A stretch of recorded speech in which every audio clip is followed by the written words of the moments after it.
ഇന്നൊരു നല്ല ഓർഡർ കിട്ടിയ ദിവസമായിരുന്നു. ബൊക്കയുടെ ഓർഡർ ഉണ്ടായിരുന്നു. മണി ബൊക്കയാണ്. അങ്ങനെ അതിൻ്റെ ഷീറ്റൊക്കെ വാങ്ങാനായിട്ട് ആർട്ട് സ്പോട്ടിൽ പോയിട്ടുണ്ടായിരുന്നു. അവിടുന്ന് സാധനമൊക്കെ വാങ്ങിയിട്ട് വന്നു. മണി ബൊക്ക ചെയ്യുമ്പോൾ മെയിനായിട്ട് വരുന്നൊരു പ്രോബ്ലമാണ് ക്യാഷ് ഒന്ന് പുതിയ നോട്ടുകൾ വാങ്ങുന്നത്. അത് വലിയൊരു ടാസ്ക്കാണ്. ഈ കസ്റ്റമർ നേരിട്ട് കാശ് തന്നതുകൊണ്ട് ആ ഒരു പ്രോബ്ലം ഉണ്ടായിട്ടില്ല. അവർ 2 ബൊക്കയും ഒരു മണിമാലയാണ് ഉണ്ടാക്കാൻ പറഞ്ഞിട്ടുണ്ടായത്. പിന്നെ ഇത് പെട്ടെന്ന് കിട്ടിയ ഓർഡർ ആയതുകൊണ്ട് അത് വേഗം ചെയ്ത് തീർക്കാമെന്ന് വിചാരിച്ചു. പിന്നെ അവർ അന്ന് രാവിലെ എത്തിച്ച് മതിയെന്ന് പറഞ്ഞതുകൊണ്ട് കുറച്ചുകൂടി ഗ്യാപ്പ് കിട്ടിയിട്ടുണ്ടായിരുന്നു ഉണ്ടാക്കാനായിട്ട്. പിന്നെ ഇതുപോലെ ക്രാഫ്റ്റ് വർക്ക് ചെയ്യാൻ ആഗ്രഹിക്കുന്നവർക്ക് വേണ്ടത് ക്ഷമയാണ്. കാരണം ഇത് അത്രയ്ക്കും ഹാർഡ് വർക്ക് ചെയ്തിട്ടാണ് ഇത് ഉണ്ടാക്കുന്നത്. ഇതിൻ്റെ റേറ്റ് പറയുമ്പോൾ ചില കസ്റ്റമർ പറയും, ഇതുണ്ടാക്കാൻ എളുപ്പമല്ലേ, പിന്നെ എന്താ അത്ര റേറ്റ് പറയുന്നത്? അങ്ങനെ പറയുന്നവരോട് എനിക്ക് പറയാനുള്ളത്, ഞാൻ ആദ്യം പറഞ്ഞതുപോലെ ഇത് ക്ഷമയുള്ളവർക്ക് മാത്രം പറ്റിയ ഒരു പണിയാണ്. കാരണം അതിൻ്റെ ഓരോ സാധനം വാങ്ങിക്കാൻ പോകണം. എല്ലായിടത്തും ഒരേ റേറ്റിനല്ല കിട്ടുന്നത്. അത് പലയിടത്തും പല റേറ്റിലാണ് കിട്ടുന്നത്. അതൊക്കെ നോക്കിയിട്ടാണ് ഓരോ സാധനവും വാങ്ങിക്കുന്നത്. പിന്നെ ഞങ്ങൾ വീട്ടു ജോലിയൊക്കെ ചെയ്ത് അതിനിടയിലാണ് ഈ വർക്കൊക്കെ ചെയ്യുന്നത്.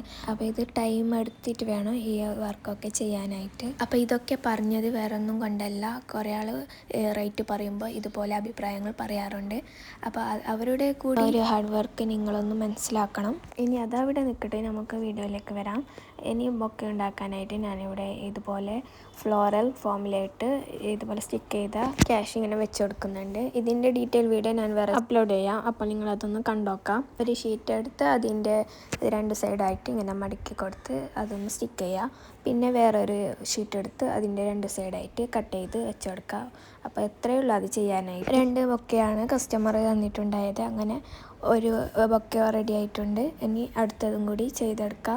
ഈ ഒരു ബൊക്ക 50ൻ്റെ നോട്ടായതുകൊണ്ട് അത് പെട്ടെന്ന് കഴിഞ്ഞിട്ടുണ്ടായിരുന്നു. ഇനി അടുത്തതും കൂടി ചെയ്യുക. അത് 20ൻ്റെ നോട്ടായതുകൊണ്ട് കുറച്ച് അധികം നോട്ട് ഉണ്ടായിട്ടുണ്ടായിരുന്നു. അതിങ്ങനെ വെച്ച് ഞാൻ സെറ്റ് ചെയ്തു.